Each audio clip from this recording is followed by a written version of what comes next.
Seorang pegawai yang profesional, jika masih ada pekerjaan yang belum selesai, dia tak akan bisa tenang dalam diam.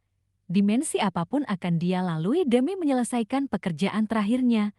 Dan sekarang kita akan melewati dimensi itu bersama zona hampa. Malam itu hujan turun tanpa henti, kilat menyambar, angin menggigit.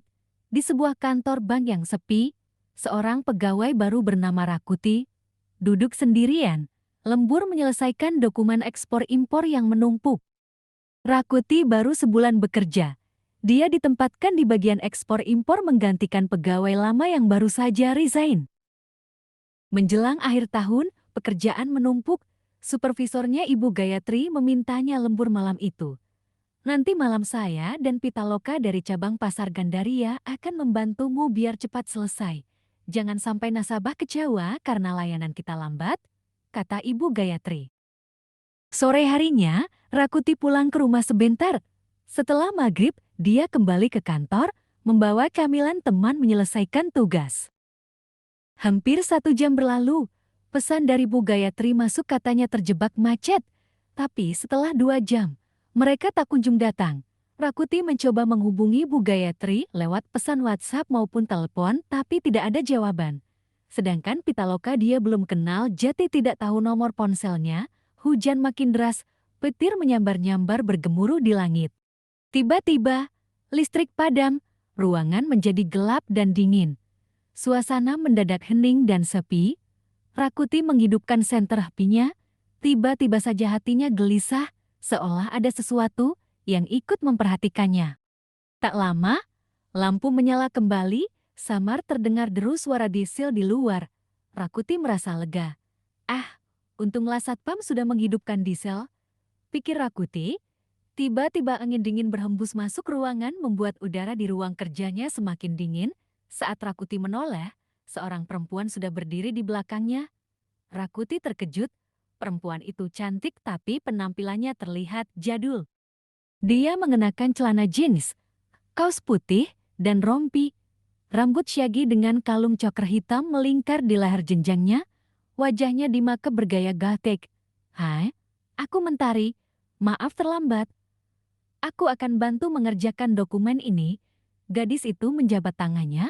Rakuti merasakan tangan Mentari sedingin es. Tangannya dingin, tapi hari ini kan hujan. Jati wajar jika tangannya dingin, pikir Rakuti memupus kecurigaannya. Oh ya, tapi kemarin Bu Gayatri bilang yang akan membantu Pitaloka. Apa Pitaloka diganti? Tanya Rakuti. Mentari hanya tersenyum manis lalu mengambil tumpukan map dokumen ekspor-impor di meja Rakuti, kemudian langsung duduk di mejanya di samping Rakuti. Dokumennya sudah numpuk, ayo segera dikerjakan. Mentari mulai bekerja, walaupun merasa aneh, tapi dia menerima bantuan itu dengan senang hati. Mereka bekerja bersama hingga hampir tengah malam. Mentari bekerja cepat, teliti, dan hampir tak berkata apa-apa. Dia menolak dibuatkan kopi maupun makan camilan yang dibawa Rakuti. Katanya dia tak terbiasa ngemil sambil bekerja. Saat pekerjaan selesai, Mentari pamit pulang.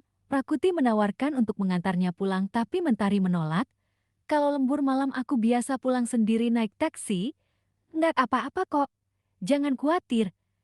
Katanya sambil tersenyum. Setelah kepergiannya, suhu ruangan kembali normal. Hening tapi hangat. Rakuti menyelesaikan pekerjaannya yang masih tersisa lalu membereskan barang-barangnya bersiap pulang. Esok pagi, saat briefing, kepala cabangnya Pak Adi mengumumkan bahwa Bu Gayatri dan Pitaloka dalam satu mobil yang dikemudikan Pitaloka mengalami kecelakaan saat akan ke kantor malam itu. Mobil mereka tergelincir lalu menabrak pohon. Mereka tidak sempat sampai ke kantor dan harus dirawat di rumah sakit karena kecelakaan itu. Rakuti terdiam sejenak lalu berkata, tapi kemarin ada pegawai yang membantu saya, ujar Rakuti. Siapa dia? Setahu saya tidak ada penggantian pegawai.